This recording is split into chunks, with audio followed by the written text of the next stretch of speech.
Adventures in Time and Space, told in future tense. Dimension X, X, X, X, X, X, X, X, X, X.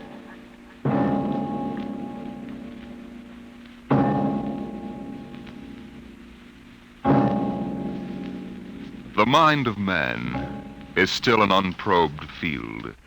Within it lie many mysteries still unsolved. But there are men today, psychologists now experimenting with telepathy, hypnosis, thought transference, who believe that in the future we may discover the existence of a force of the mind more powerful than any force the world has ever known. We go ahead now in time some 10 years, and in space to the campus of a small eastern college. The hour is late, and in one of the dark college buildings, two men stand in front of a door that bears the name Professor Arthur Barnhouse, Psychology.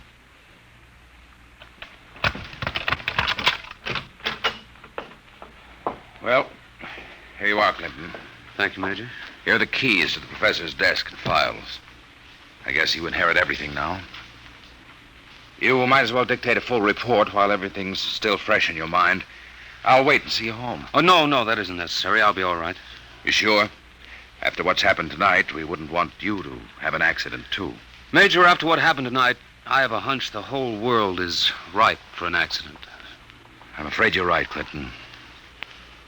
Well, good night. Good night. Oh, pull yourself together, Buster. Easy does it.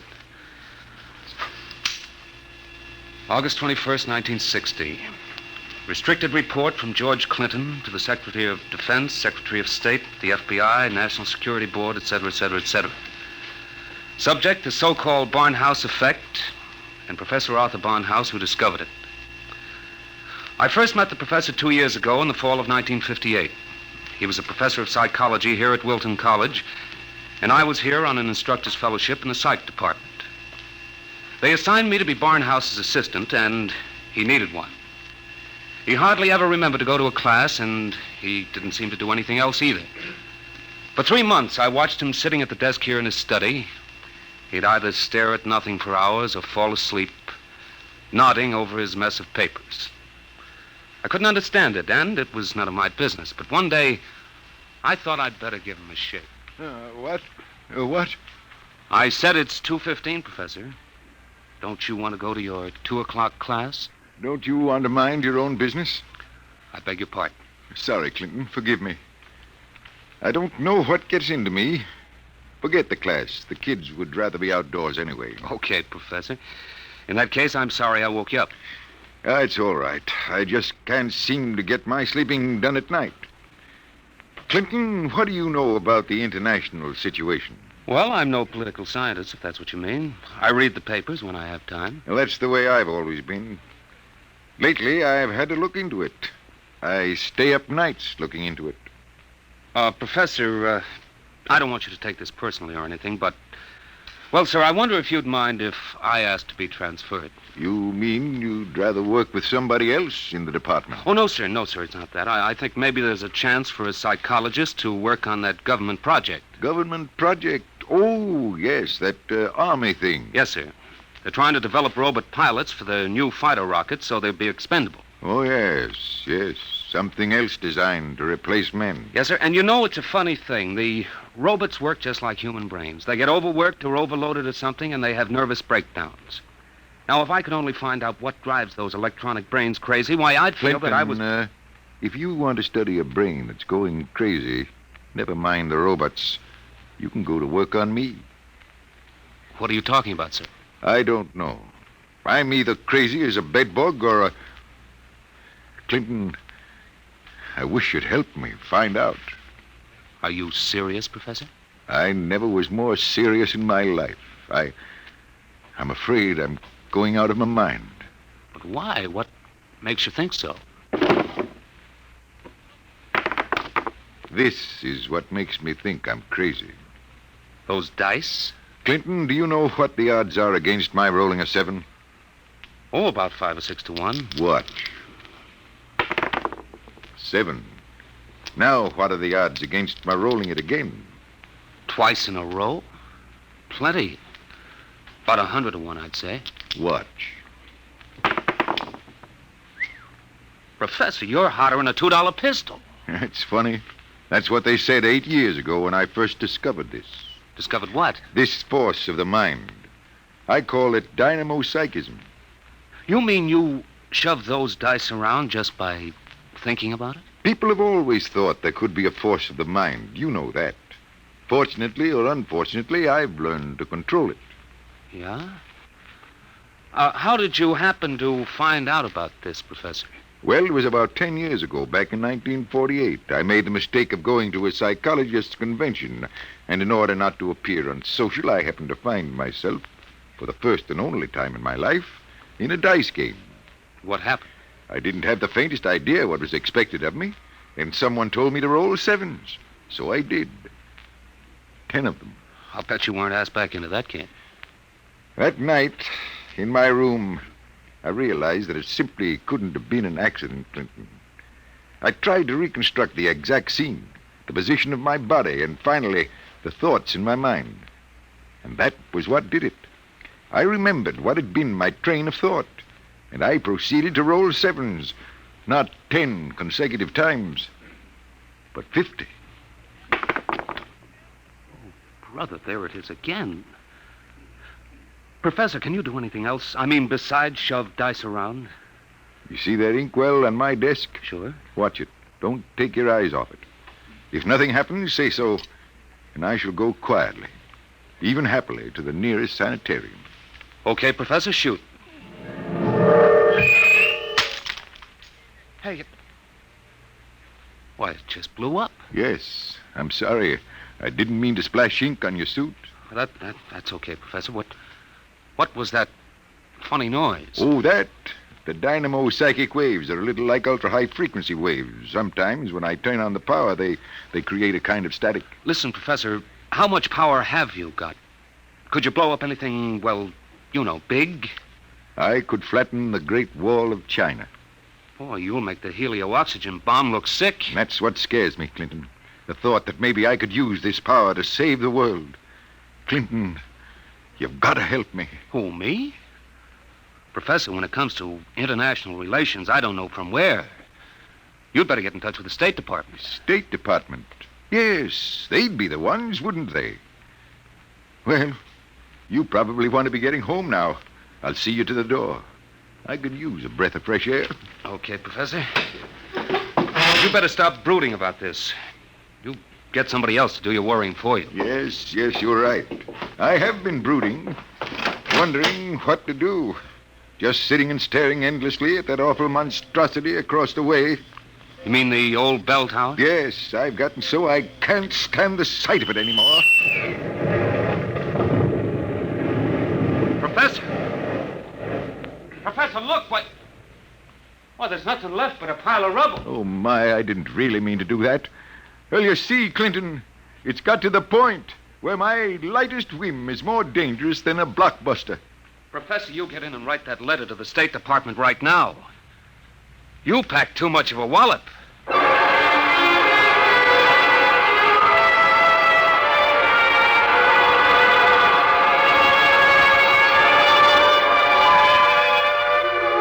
Professor Barnhouse mailed his letter, and things happened fast. The long arm of the Army reached out, and within 5 days, the two of us were deposited in an old mansion in Virginia, surrounded with a barbed wire fence and 20 guards, and labeled top secret. As soon as they'd seen a couple of small demonstrations, they set up a big test of dynamo-psychism, and the professor was a very important guy. You could see him getting more unhappy every day. General Barker, I've got to talk to you. Just a minute, Professor. We're cleaning up the last details in Operation Brainwave. We'll roll at 1400 hours tomorrow. At 1400 what? 2 o'clock tomorrow afternoon. The robot-controlled fighter rockets will take off at exactly 1400 minus 10 and appear over the target at 1400. Watching from here over the video screen, you will then try to knock all 20 of them out of the sky. Think you can do it? Of course I can do it. Fine. and we've taken care of everything. Everything except that you neglected to ask me if I wanted to do it. I don't. This whole thing strikes me as childish and insanely expensive. We'll decide about that. But what's the good of it? I wouldn't mind acting as a defense weapon if it were necessary. But I can make all wars and armaments unnecessary. I could give every nation what it needs.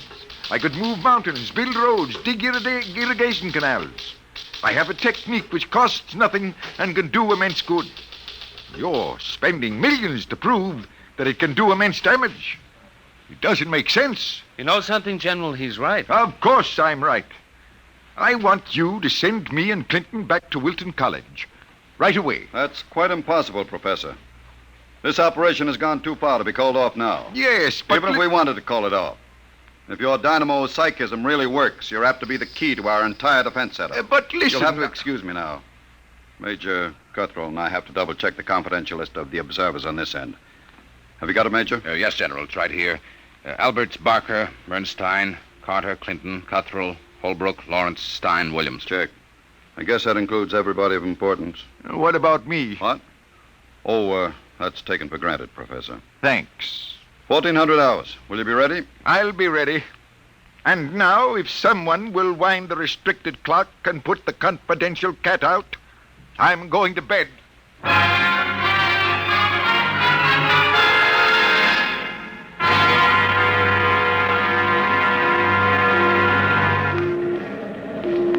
YDR to brainwave control. Observation plane to brainwave control. Come in, please. That's McKinley in the observation plane. Cut me in. Hello, McKinley. Reading you clear on the speaker. Everything all right? All okay, General. Takeoff uneventful. Fighter rockets now flying on course in perfect formation. Altitude 5,000 feet. Airspeed 865. Visibility unlimited. Are you tracking us? We've got you on radar. Haven't picked you up on the video screen yet. What's your estimated time of arrival over the target? ETA, 2 minutes. Check. Remember, McKinley, the observation plane is not to enter the target range. Veer off and circle at the 10-mile limit. Bring the rockets overhead by remote control. Check. Observation signing off. 1 minute, 45 seconds to go, Professor Barnhouse. Are you in good shape? I'm all right, General. Good. We can all take our places in front of the video screen now. You sit here, Professor, in the center. Major Cuthrell, will you turn on the video screen? Right, General. Nothing yet. Just empty sky. Hold it. I hear him coming in. There are 20 of them, Professor. You think you can knock them down at this altitude? Distance has nothing to do with it. I don't want anything to go wrong. You're sure you feel all right? General, I know I can do it. If that's all that's worrying you, let's call the whole thing off and save $20 million. There they are. They're coming in. Get ready, Professor. 10 seconds. 9, 8, 7, 6, 5, 4, 3, 2, 1. Now, wide open, Professor. Well, go ahead, Barnhouse. Knock them down. I did. Nonsense. All you've done is blank out the video screen. What went wrong? Did you give it everything you had? I was wide open, General. Then it didn't work. They're still flying. What's that? It just took a few seconds to work. That's... Holy smoke, they're dropping like flies. McKinley to brainwave control. What's happened to these rockets? They're going down like flame. By heaven, it works. It really works. Cuthrell, get Washington on the line. Barnhouse, I want you to... Hey, where's Barnhouse? He was right here. Clinton, where's the professor? Got me, General. We were all staring at the video. He must have walked out. Get moving, everybody. Alert the guard. Search the house. Yes, sir. If anything happens to that man... Gerald Barker. Gerald Barker. What is it, Corporal? Corporal Gray guard at the main gate. Sir, Professor Barnhouse is gone. Gone, where? He came tearing out of the gate at 40 miles an hour. Here's a note, sir. Threw it out of the car as he went by. I picked it up. Let me see it, quick. What got into that man? What does he say, General? Gentlemen, as the first superweapon with a conscience, I'm removing myself from your national defense stockpile. Setting a new precedent in the behavior of ordnance, I have humane reasons for going off. Signed, At the Barnhouse.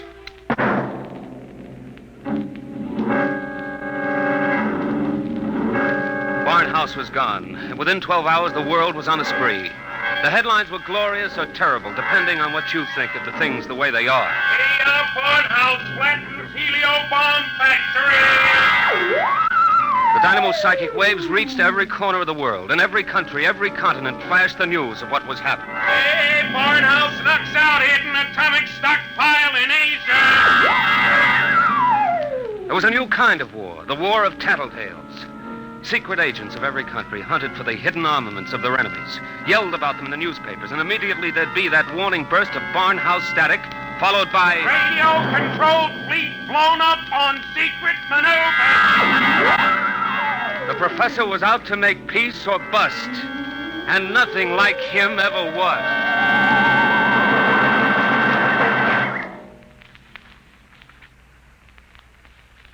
Look, Major Cuthrell, I told the FBI and the Army everything I know weeks ago. I've answered questions till I'm blue in the face. I didn't come here to ask questions, Clinton. I came to ask for your help. My help? That's right. To find Barnhouse. What if I don't want to? If you're his friend, I think you'd better. Why pick on me? You've got the FBI, the police, and Army intelligence. Why can't you find him yourselves? We're trying. But you know the man well. You could spot him where we wouldn't. And you're the only one who can. Maybe. But why should I? Wherever he is, I think he's doing fine. He's making war impossible, and I like it. So do I. Yes? He's putting you out of a job. That's all right with me. I'll retire to a truck farm with pleasure. Well, then? Look, Clinton, we aren't the only ones in this race. Every country in the world has its best agents out hunting for Barnhouse. Nobody can beat that kind of a manhunt. He seems to be doing all right so far. Sure, but how long do you think he can keep it up? A week? A month? Sooner or later, he'll be spotted. And if the wrong people find him, Clinton, we're done for. You know what kind of weapon this is. Whoever controls the Barnhouse effect can control the world. Well, all right. Suppose they do find him. He'd never give the secret away. Never give it away. Are you out of your mind? You think these fellas are playing for marbles? Well, no, but... Read the papers, Clinton. Don't you know what's going on in the rest of the world? Yes, They'll get the secret out of Barnhouse, all right. What happens to him in the process won't be very pretty. Well, he must realize that then. He'll never let himself be taken alive. He may not have the choice. And if he doesn't, God help us all. All right. All right, I'm in. Good. Now, do you know anything that you haven't told us? Anything that might give us a lead? Only this. It was addressed to me. I found it here on his desk the morning after he escaped. You mean he came back here? Yes. I guess he needed to pick up some personal effects. Anyway, the files were open, and he left this note on a scrap of paper. Anything to do with the Barnhouse effect? Read it yourself. It's Greek to me. Just these few lines scrawled on a piece of paper, and the last one breaks off right in the middle of a sentence. This stuff doesn't make any sense at all. You know, from the looks of this, I'm beginning to wonder if the professor isn't going off his rocker. I thought of that, too. All the more reason why we've got to get to him quick. He may be helpless, and the whole world's on his track. Come on, Clinton. We haven't much time.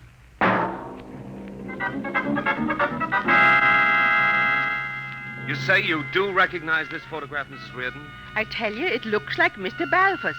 He had the second floor front room for quite a while, but he left, I should say, about a week ago. Say, is he wanted for something? Yes, if he's the man I think he is. Well, now, I'd say you're looking for the wrong fella. That Mr. Balfour's, he couldn't be a criminal. Why, he wouldn't even harm a fly. He spent all his time in his room, just thinking.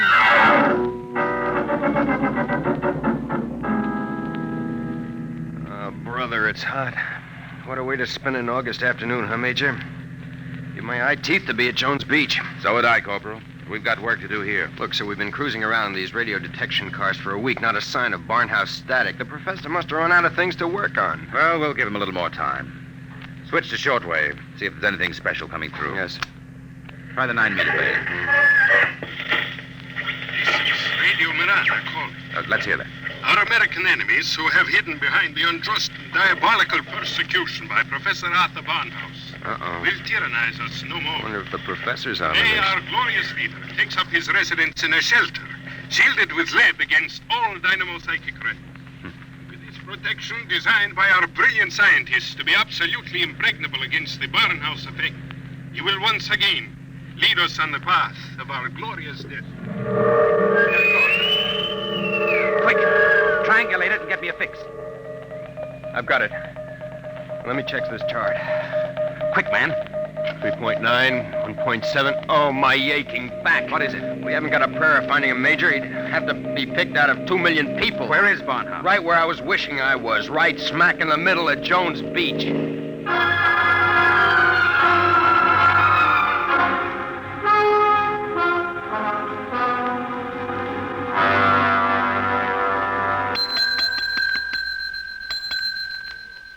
Gents, we're full. No more rooms tonight. We don't want a room. Do you recognize this picture? Who wants to know? Uncle wants to know. Oh, excuse me. I'm sorry. Let me see it. Yeah, it looks a lot like room 417. About 5 feet 8, thin, sandy hair, glasses, little scar right across the bridge of his nose. Yeah, that's 417, all right. You mean he's here now? No, not anymore. He checked out 2 days ago. But he couldn't have gone far. What makes you say that? Oh, he looked sick as a dog. Couldn't hardly carry his own bag out. Uh-oh. Like I said to the other fellas, I said he looked like he was on his way to the morgue. What other fellas? Oh, the ones this morning. You're the second pair that's been asking for him.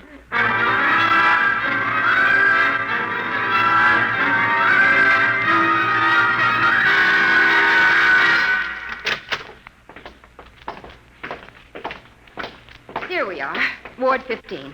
This way, gentlemen. You're sure he's here, nurse? Oh, yes. Thank heaven we're in time. Well, I wasn't on duty when he came in, but one of the other girls told me he'd collapsed in the street. The ambulance brought him in. Poor guy, he must have really had it rough. Oh, here you are. Bed number 78. This is your man. Wait a minute. This isn't Barnhouse. But I was perfectly sure. Oh, wait, let me check his chart. Dismissed 8 p.m. Only an hour ago. Oh, dear, now I remember. Remember what? If he was sick, why did you let him go? Well, 2 of his friends came and took him away. They didn't want him in the charity ward. They said they'd make sure that he was taken care of.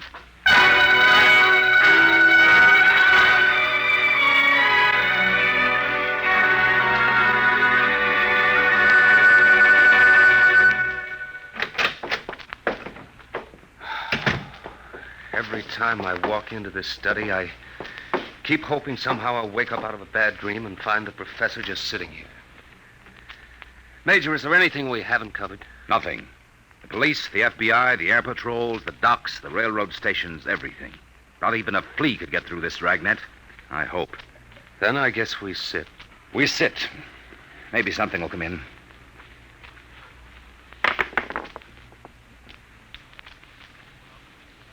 Do you have to roll those dice? I'm sorry. I wasn't thinking. An hour. That's what's driving me crazy. 1 hour sooner and he'd have been in our hands, not theirs. I know. Well, maybe he's still all right. How can he be all right? He's in the hands of a foreign power. We don't know that for sure. The professor was a likable little guy. He couldn't have lasted this long if he hadn't found some friends. Maybe they came and took him away. Well, grab that. Hello? Yes? Clinton, is that you? Professor Barnhouse. Clinton, they've got me. Who's got you? Where are you, Professor? I don't know. They said something about taking me to an airport. An airport? Which one? Listen, Clinton, I've got to tell you. The inkwell. What are you talking about? Remember the inkwell? Professor. Professor Barnhouse. Operator. Your call, please. Operator, that caller just came in here. Can you trace it? I'm sorry, sir, but I'm afraid it's too late. Your party has been disconnected.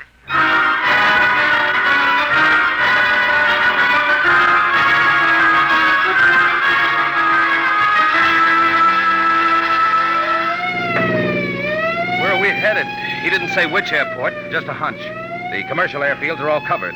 But there's a little private field out here, I remember. Hasn't been used in years. Better be the one. They didn't have too much of a start on us. Maybe we'll make it in time. Step on it, Corporal. Wide open, Major. How'd he sound? Did he say who had him? No, all he got out was airport and something about an Major, airport. Mr. Clinton, there's a tail light up ahead. Must be another car going like the devil. You're right, I see it. They're turning into the airfield. Come on, faster. Hold everything. Look up ahead. They're switching the floodlights on at the field. There's the plane down at the other end, all warmed up and ready to go. We'll never make it on the road. Hang on, I'm going through the fence, right?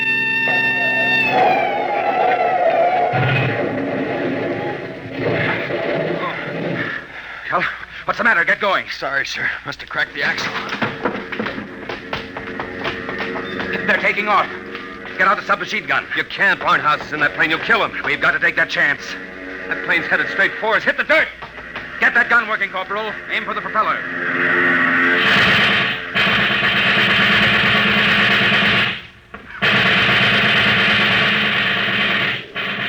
Couldn't get him, Major. Well, there goes the old ball game. I'll get through to Air Patrol, sir. Maybe they can intercept the plane. No, not a chance. By the time the fighters got off the ground, the plane would be out of range. No, we've lost, Barnhouse. Nothing can save us now. Hey, what?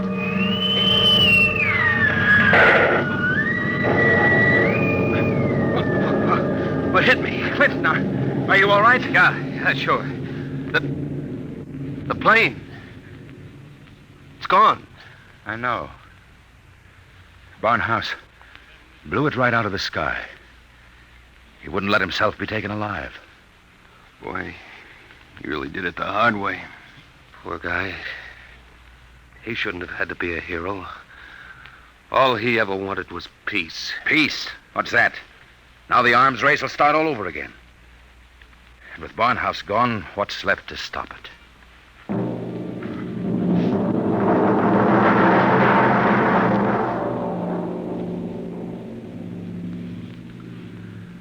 So they brought me back here to the professor's old study to dictate this report. I'm sitting here at his desk, and it's just the way he left it. Papers all over, even his old pair of dice. Arthur Barnhouse is dead. That's going to be good news for some people when they find out. The saber rattlers of the world will be busy as of tomorrow morning, getting ready to whoop up another war. I'm afraid they're in for a little surprise. It's 3 a.m. now. And before morning comes, I intend to vanish, disappear completely. That's the last that anybody will ever see or hear of me directly. That's why I want to tell you now. I've been looking at the new inkwell here on the desk. The professor's last words were something about an inkwell. And in it, I found a little scrap of paper. Just a few words, but they complete the note I showed the major. The note that didn't make any sense. The whole thing makes sense now. Professor Barnhouse may be dead. But you haven't heard the last of the Barnhouse effect. Not yet. I've been experimenting while I've been talking to you. And now the time has come for me to say goodbye. You see, I've just rolled my 50th consecutive 7.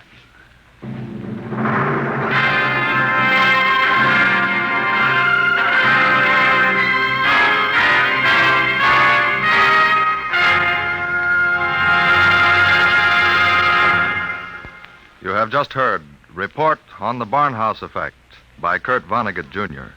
An adventure in time, space, and the unknown. Dimension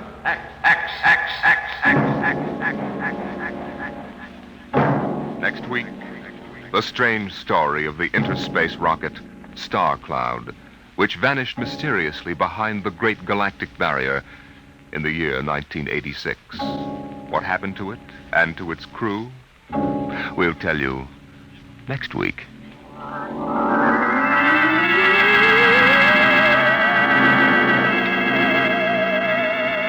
Tonight's story, Report on the Barnhouse Effect, was adapted for radio by Clarice A. Ross.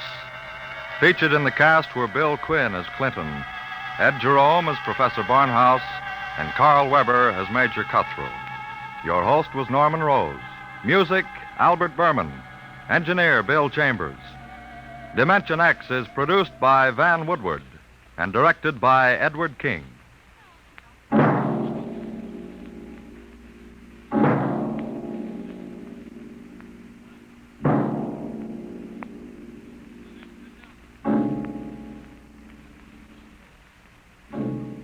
Tomorrow, hear Sam Spade. Now it's Truth or Consequences on NBC.